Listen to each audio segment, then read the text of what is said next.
The family dinner took place in a country house outside Des Moines, ours, technically. Deeded in Karen's name, but every dollar of it had bled from me. No one said thank you when I signed for the loan.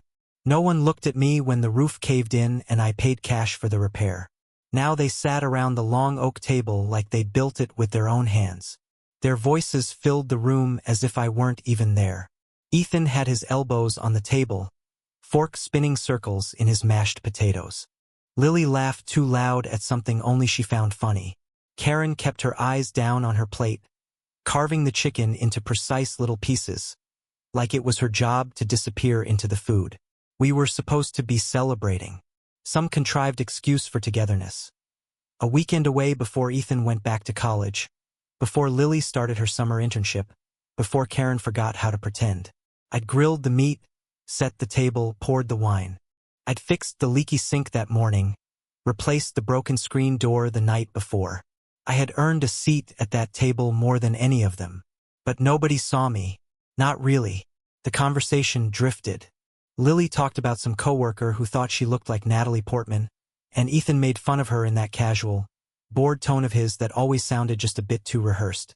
They took turns performing, and Karen played the audience. Laughed when she was supposed to. Nodded when required.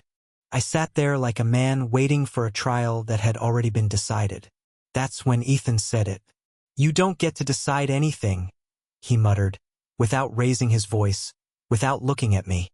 "You're not a real father." The room didn't go quiet. That's what stuck with me. There was no pause, no gasp, no consequence. Lily nodded immediately, almost like she had been waiting for someone to finally say it out loud. Her chin dipped once, sharply. A verdict. Karen froze for half a second, then kept chewing. That was it. The words themselves? I'd heard worse. What mattered was that they didn't land like a bomb. They landed like a script, like something practiced, planned, passed between siblings and left to rot in their mouths until just the right moment. And this moment, this meal I had paid for, this house I had built with overtime and silence, was it? No one looked at me. Not even Karen. Not even her. I didn't react. Not in the way they expected. I kept chewing. Kept my hands calm. My breath even. But something shifted behind my ribs. Something old and heavy that had waited years for permission to rise. It climbed up my throat. Not like rage, but like clarity. I reached into my pocket under the table. Unlocked my phone. Didn't even hide the screen. They weren't watching anyway. I might as well have been a lamp. First, I opened the mortgage account. Karen's name on the deed. My money on the line. Payment scheduled for Monday. I canceled it. Then the utilities. Electric, water, garbage, each one connected to my name, my bank, my number. Gone. Karen's credit card. She called it hers, but I paid the bill. Every pair of shoes. Every dinner with her friends. Every monthly box of overpriced skincare. Canceled. Insurance. Health, home, auto. I tapped through the interface slowly, carefully, confirmed each cancellation, clicked end coverage. 8 years of holding them together with my bare hands, undone in 4.5 minutes. They didn't notice. They were arguing now about whether to go hiking the next morning or sleep in. Ethan rolled his eyes. Lily mocked his laziness. Karen told them to quiet down and pass the salad. And me? I watched the foundation shift under them like a man watching a storm gather far on the horizon. Still quiet, but already on its way. I don't know what I expected to feel. Guilt, maybe. A sting of regret. But what came over me instead was something colder, purer. Not revenge. Not anger. Just balance. For the first time in years, I wasn't giving more than I got. I wasn't bending to fit inside someone else's story. I was stepping back, letting the house burn itself down. They'd grown used to comfort, to the warm illusion of security. They thought a family just functioned. That stability was a given. That meals appeared. That tuition handled itself. That houses didn't collapse without care, without labor, without money. They thought I was a fixture, an old coat hook in the wall, part of the house. But they forgot what happened when the man behind the curtain walks away. I looked at Karen then, really looked at her. She had aged in the past few years, but still wore herself like a performance. Nails always done. Hair always perfect. She had been beautiful once in a way that made me hopeful. Now she was beautiful in a way that made me tired. She didn't look up from her plate. She'd let Ethan say it. That was the real betrayal. Ethan was a boy with sharp teeth and a father who only showed up when it was easy. But Karen? She was supposed to be the one who knew better, who saw. She used to defend me, or at least she used to pretend. He's trying, she'd say when the kids gave me the cold shoulder. He's doing his best. I told myself that was enough, that if I just kept showing up, kept paying, kept building, one day it would click. It never clicked. They learned to take me for granted because she taught them how. I let my phone rest face down on the table. No one noticed the slight smile on my lips. Not smug, not satisfied, just free. They didn't know what was coming, but it was already here. The notifications began the next morning. Karen was in the kitchen, barefoot, wearing the old flannel shirt I used to love. She made coffee like always, strong, oversweetened, and checked her phone between movements. I stood across the room, leaning against the frame of the back door, watching her in silence. The sunlight hadn't fully cut through the blinds. The lake outside was still asleep. Then I heard it, that sharp, familiar intake of breath. The one she made when something shifted beneath her feet and she didn't know where to step next. What the hell? She stared down at her screen, thumb scrolling fast. Her mouth opened, closed, opened again. She didn't look at me. Michael, did you pay the mortgage? I didn't answer. She turned around slowly, still holding the phone in front of her like a shield. The bank's saying it didn't go through, that the payment was declined. And my card, it's frozen. Why is it frozen? I didn't speak yet. I wanted her to sit with the question. To feel what I had felt all those years. She pretended not to notice the burden growing on my back. Then Ethan stomped into the room, his face tight with confusion. Wi-Fi's down, he snapped. And the Nest app says we're not connected. Did the internet get cut or something? I looked at him, then at Karen, and finally set my coffee down. Utilities were canceled, I said calmly. So was the mortgage. Insurance too. Your card. All of it. Karen blinked. Ethan frowned. What are you talking about? I turned my eyes to him. I'm talking about consequences. He laughed once, short and humorless. What? You said I wasn't a real father. Lily agreed. Karen said nothing, so I stopped acting like one. That silence I'd waited for, the real silence, finally fell across the room like a curtain being drawn. Karen stepped forward. Michael, this is crazy. What do you mean you stopped? You can't just stop. I didn't just stop, I said. I considered it. I waited years. I gave and gave and gave, thinking that if I kept doing the right thing, maybe one day someone would see it, respect it, maybe even appreciate it. But that never came. What came instead was a quiet little dinner where the boy I raised said I had no place here. Ethan rolled his eyes. You're overreacting. No, I said, and this time my voice cut the air like glass. I'm reacting appropriately. Finally, Karen moved to the counter, tapping frantically at her banking app. The accounts are locked. Did you change the passwords? I shut them down, I said. Anything I opened, anything I paid for, I shut off. I won't finance my own erasure. Ethan scoffed. You're punishing us for being honest? That's insane. I stepped forward slowly. Not menacing, just clear. Measured. You were honest? Then let me be honest, too. I gave you everything. I paid for your school, your car, your food, your weekends out with friends. I worked overtime to keep this family running. I didn't do it because I was obligated. I did it because I believed I was part of something real. I acted like your father in every way that mattered. But when it came time to define me, you called me nothing. You are nothing, Ethan said under his breath. Karen gasped.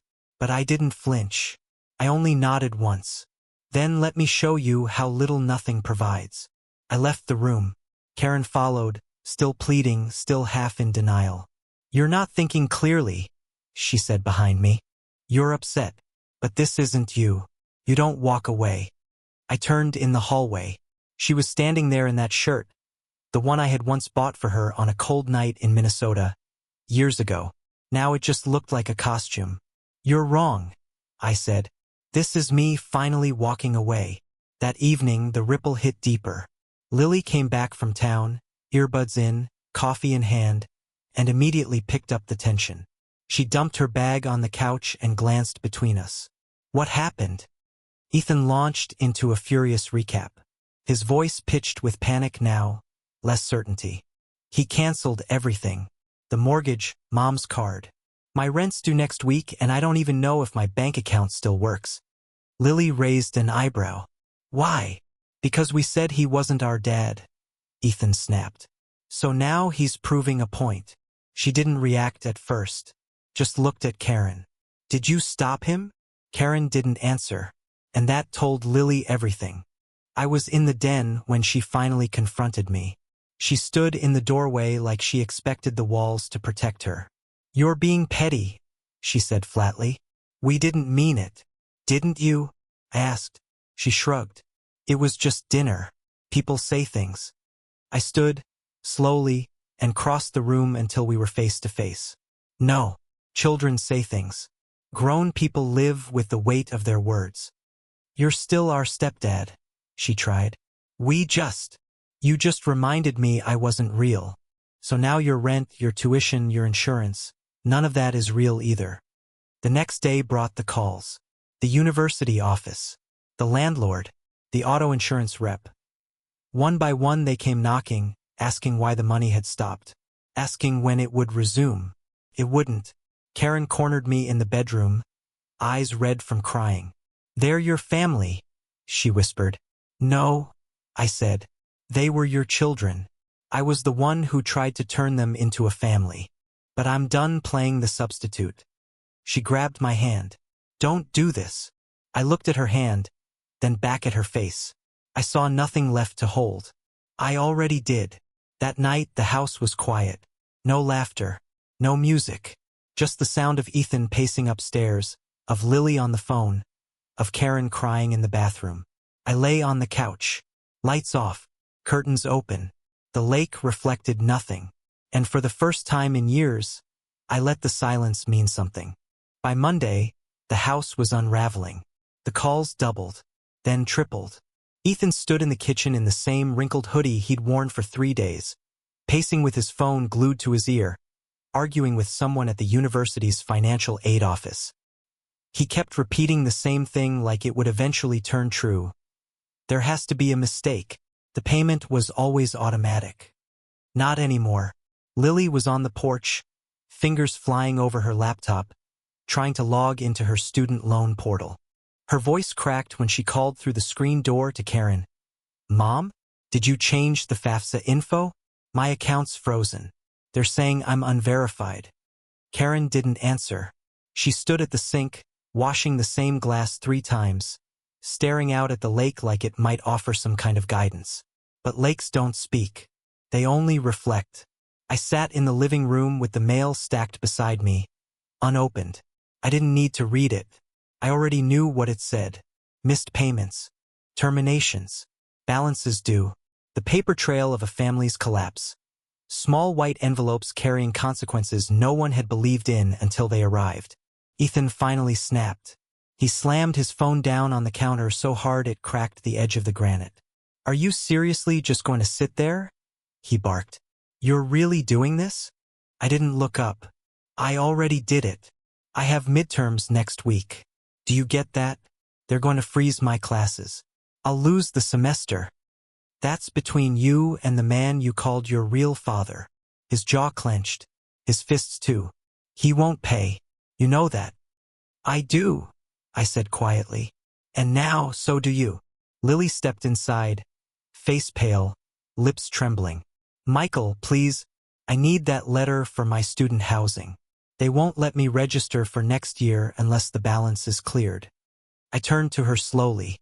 "Did you call me Michael at that dinner?" She blinked, confused. "What?" You nodded when Ethan said I wasn't your real father. You nodded, then went right back to talking about hiking boots like nothing had happened. You can't spit in a well and expect it to stay full. Her face flushed red. She started to speak but thought better of it. Good. Karen finally spoke. You're not just cutting them off. You're destroying everything. No, I said, standing. I'm letting it collapse on its own. They're kids, she hissed. They don't understand. They understood enough to name me expendable. She looked at me then with something I hadn't seen in years. Fear. Not of violence. Of consequence. Of what happens when a man who has held up the sky for a decade finally lets go. That night I found Ethan in the garage. He was sitting in the car I'd bought him 2 years ago. He hadn't started it. Just sat there, hands on the wheel, staring at the dash. I knocked on the window.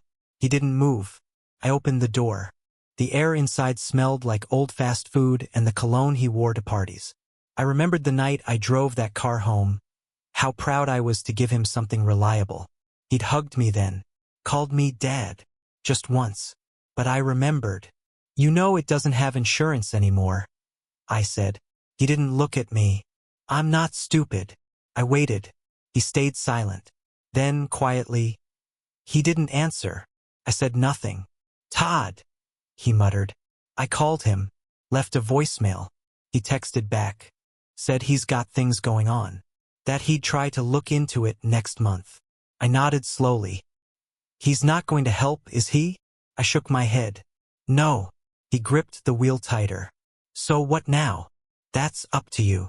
He finally turned to me, not with hatred, not even with anger, just confusion.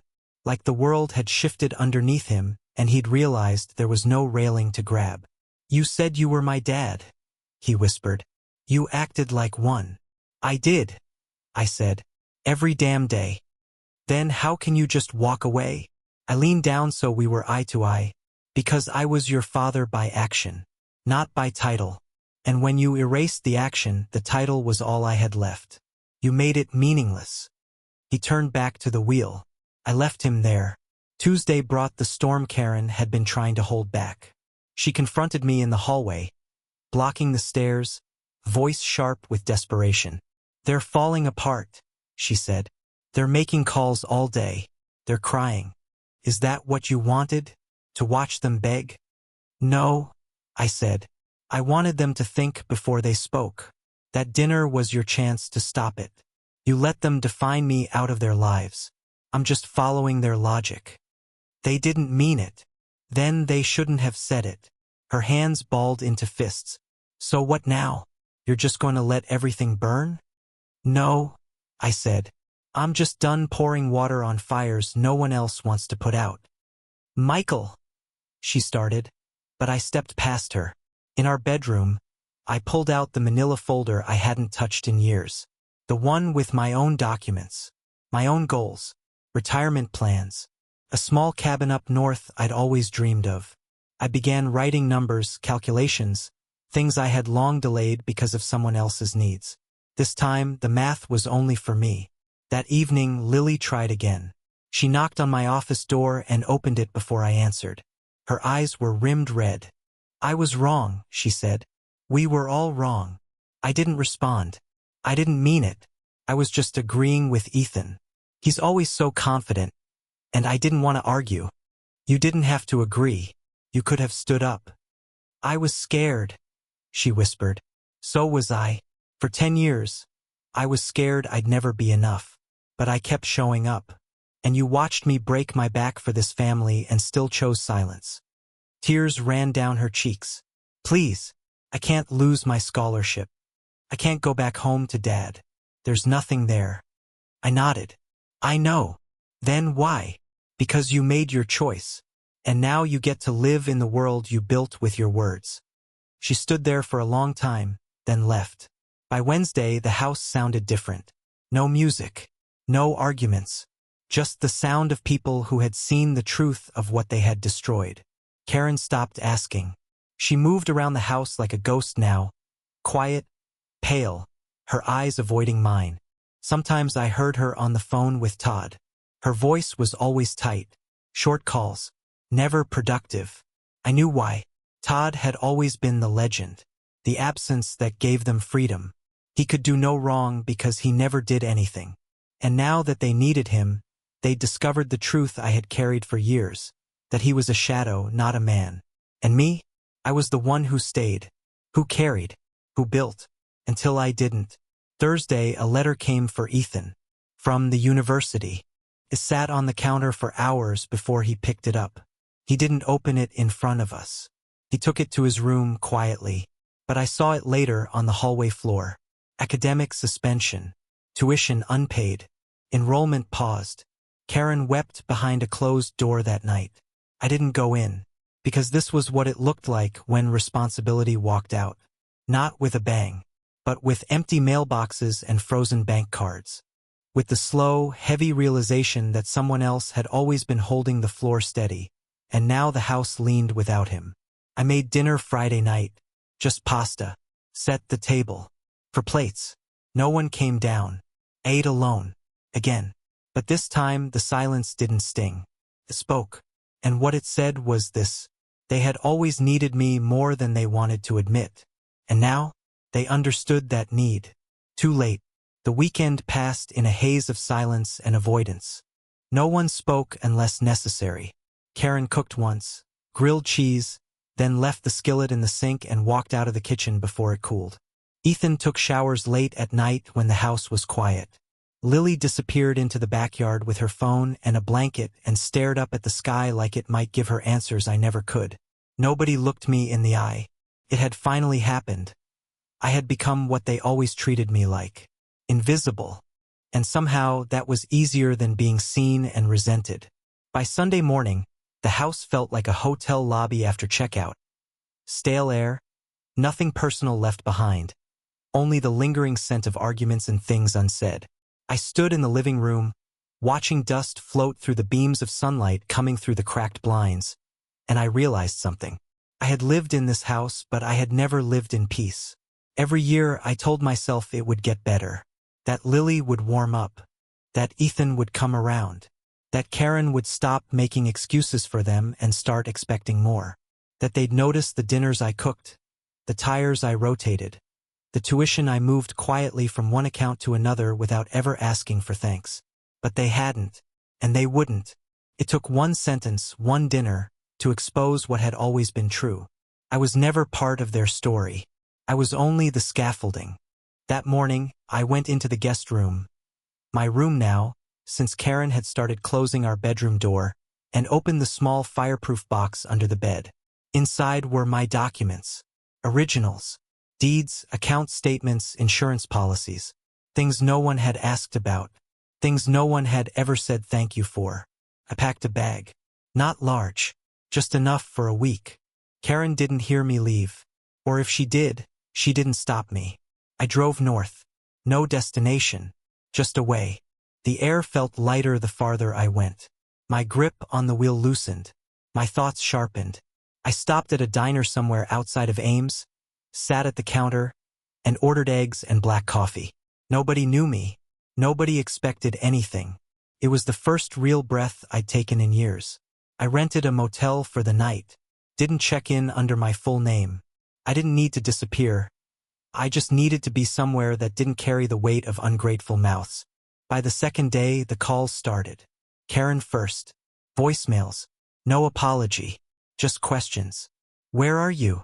When are you coming back? You can't just walk out in the middle of this. Then Lily. Hers were quieter. Shorter. Please just tell us if you're okay. Ethan didn't call. But I saw his name in my email inbox. Subject line blank. Message. Tuition deadline was yesterday. I didn't reply. Let them feel it. The world without my effort. The silence without my corrections. The debt without my fingerprints. Day 3, Karen's tone changed. Her voicemails turned to guilt, then to bargaining. Okay, maybe they were wrong, but don't punish them forever. They're just kids, Michael. They don't know how to say thank you. That doesn't mean they don't feel it. You don't have to come back. Just help me fix this. Help them finish the semester. Please. Still, I didn't answer. Not because I wanted to hurt them, but because I had finally stopped hurting myself. That evening, I walked to a small lake near the motel. Not big, not even beautiful, but it was quiet. I sat on a bench and watched the water ripple like skin under wind. And I asked myself the question that had always lived in the back of my mind, beneath every unpaid thanks and every dismissive glance. Who was I to them? Not by biology, not by law, but by choice. I was the man who filled in the cracks someone else left behind. The stand-in, the repairman, the provider, but never the father. And if they had made peace with that truth, then I could too. The next day, Karen sent one final message. A video. It was Ethan, sitting at the kitchen table, looking older than I remembered, or maybe just smaller. He didn't look up at the camera, just spoke. I was wrong, he said. I know that now. Long pause. I don't know what I thought, that you'd always be there, that you had to be. His hands were folded in front of him. He kept picking at his nails. I was angry that night. I felt like you were always hovering, making decisions, setting rules. But you were doing what dads are supposed to do. I just didn't want to admit it because it made me feel like I owed you something. He looked up then, into the lens, or maybe into the space where I used to be. I do owe you something, more than I can repay. Then Lily appeared beside him, red-eyed, voice soft. You didn't deserve that dinner, or our silence. You deserved more, better. Karen's voice came in from behind the camera. I know it's late, but they're trying. I watched the whole thing twice, then deleted it. Not out of spite, out of finality. Some apologies are just panic dressed as remorse. Because here's the truth they didn't want to face. Respect has to come before the collapse, not after. I came home 5 days later, not to rebuild, just to retrieve what was mine. They were all there, waiting. Karen in the kitchen, Ethan on the couch, Lily by the door. No one spoke as I packed. Books, tools, clothes. I took my name off the mortgage the next week. Let her refinance. She cried in the meeting in front of the banker. He asked if she needed a moment. I said no. The house belonged to her now. So did the silence. I moved into a small apartment outside Newton. Nothing fancy. 1 bedroom. No yard. No teenage size. No arguments over who bought what or who forgot to say thank you. Just space. Honest, empty space. Sometimes I get emails from Lily. Updates. Life things. A class she passed. A new friend. A picture of the lake. I read them. I don't reply. Ethan never writes. Karen called once. Around the holidays. Just to say my name. Just to remind me she still could. I let it ring. Because the lesson isn't in the departure. It's in the absence. The hole where a man used to be. Not loud. Not demanding. Just present. And when presence is mistaken for permanence, gratitude dies. I don't hate them. That would be easier. But I don't forgive them either. Because they taught me something I should have learned years ago. Sacrifice without respect is just another form of servitude. And I'm done serving. So now I'll ask you, whoever's listening, whoever still believes in the word family, like it can't be bent or broken. Was I wrong? Was I cruel to leave? Or did I finally do the one thing they never expected? Choose myself. You tell me, if you'd spent a decade being nothing but useful, would you have stayed?